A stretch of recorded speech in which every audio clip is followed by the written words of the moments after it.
Այսօր եկել եք քաղաքապետի հետ հանդիպելու, խնդրում եմ մինչև հանդիպման մտնել ասել, թե ինչ սպասելիքներ ունեք հանդիպումից, արդյոք ձեր խնդրի մասին կլսեն եւ վերջի վերջո լուծում կառաջարկեն։ Տեսեք, մենք բնականաբար երկշաբթի օրը իրականացած մեր ակցիայի ժամանակ հայտարարեցինք, որ պետք է լինի պատշաճ արձագանք եւ քաղաքապետարանի կողմից եւ կառավարության կողմից, պատկան մարմինների կողմից։ Այդ պարագայում մենք կառուցողական քաղաքակիրթ ձևով կփորձենք բովանդակային քննարկում ունենալ այս մեր բարձրացած խնդիրներին լուծում ստանալու համար։ Քանի որ քաղաքապետի կողմից եղավ արձագանքը, մենք ըստ այդմ որոշեցինք ժամանակավորապես դադարեցնել մեր ծայրահեղ քայլերը մեր իրավունքների պաշտպանության հետ կապված ու այսօր քաղաքապետի հետ հանդիպման մենք ներկայացնելու ենք բոլոր մեր պահանջները, ներկայացնել ենք փաստերը այն իրավախախտումների, որ տեղի են ունեցել ու որով ոտնահարվել են մեր բոլոր իրավունքները եւ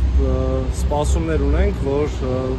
դրական արձագանքներ կլինի եւ մեր խնդիրներին լուծում կտրվի։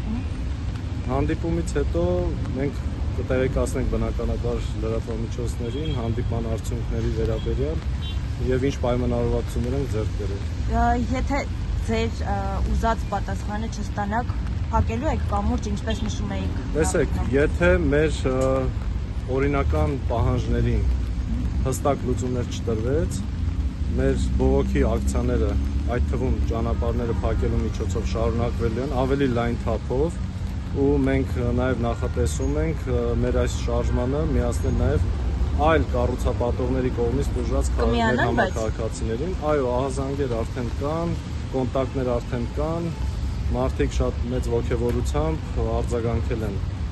Բնականաբար բոլորն էլ պայքարում են իրենց իրավունքների, իրենց բնակարանների համար։ Ու ես կարծում եմ, այո, որ սա լայն թափ է ստանալու, եթե սրա մասով հստակ լուծումներ չտրվի։ Դուք նաև նշել էիք, որ Ամիոբանկի ներկայացուցիչների հետ եք հանդիպելու, հանդիպեցիք եւ ինչ պատասխան ստացաք Ամիոբանկից։ Մենք հինգշաբթի օրն էինք հանդիպել Ամիոբանկի ներկայացուցիչների հետ կառավարության մոտ բողոքի ակցիայից հետո։ Պայմանավորվածությունը այսպիսին է, որ մենք գրավոր կներկայացնենք այն բոլոր խնդիրները, որոնց հետ մենք բախվում ենք կոնկրետ բանկի հետ կապված հարաբերություններում։ Իրենք խոստացել են, որ կպատասխանեն, մենք պահանջելու ենք հստակ երաշխիքներ ու ըստ այդ պատասխանի մենք արդեն կմտածենք, թե հետագա անելիքները ինչպես են լինելու։ Շնորհակալություն։